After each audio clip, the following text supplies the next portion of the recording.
There's a religious expert by the name of Candida Moss who did a book review for the Daily Beast of Bill O'Reilly's new book, Killing Jesus. This is, of course, the 826th edition in his Killing series. I think there's already been Killing Lincoln, Killing Kennedy, Killing William Howard Taft, Martin Van Buren, Big Bird, and Killing Bob, the guy from The Office. And that's it. So Bill O'Reilly is apparently in favor of killing everybody, or writing books about killing everybody.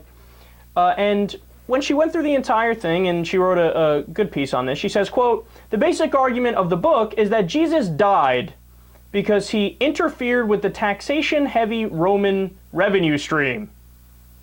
The reason the Jews eagerly anticipated the Messiah," writes O'Reilly, "is, quote, when that moment arrives, Rome will be defeated and their lives will be free of taxation and want."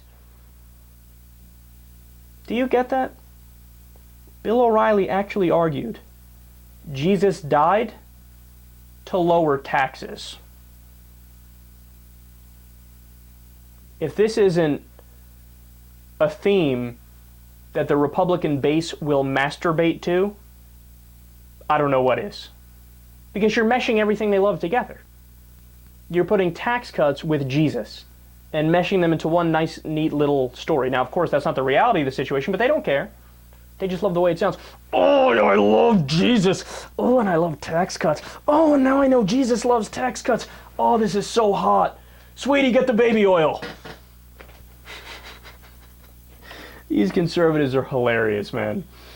Now, Moss herself is a professor of New Testament and early Christianity at the University of Notre Dame, and she points out that under the system that Jesus died protesting, wealthy citizens were exempt from most taxes altogether, and non-citizens paid a flat rate poll tax regardless of income. Both of which of those things were suggestions by present-day American conservatives. I love that, man. Because here O'Reilly is saying, well, obviously, Jesus would have been a conservative Republican here in the United States today. He totally would have supported Mitt Romney. And, of course, the reality is that the Roman system back during Jesus' time was actually very much like what the conservatives in the United States today are fighting for. So he has the truth exactly opposite, which is no surprise coming from Bill O'Reilly. Also, quote, "The single most consistent social teaching in the New Testament is that Christians must support the poor, widows, and orphans. But this hardly gets a mention in Killing Jesus." Now, my overall takeaway from this is that, look, these conservatives, and it's really interesting to watch from a psychological perspective. I don't know if you guys know this. When I went to college, of course, I eventually studied political science, and that was my major. But I went in wanting to study psychology because I find psychology fascinating. Now, I realized after the initial class that a lot of it was above my pay grade. There was a lot of statistics involved in it, and I suck at math, right? So, but the introductory courses are fantastic because you learn about all these different theories and understand what goes on in people's minds, right? And this right here, you have to understand this idea stems from insecurity.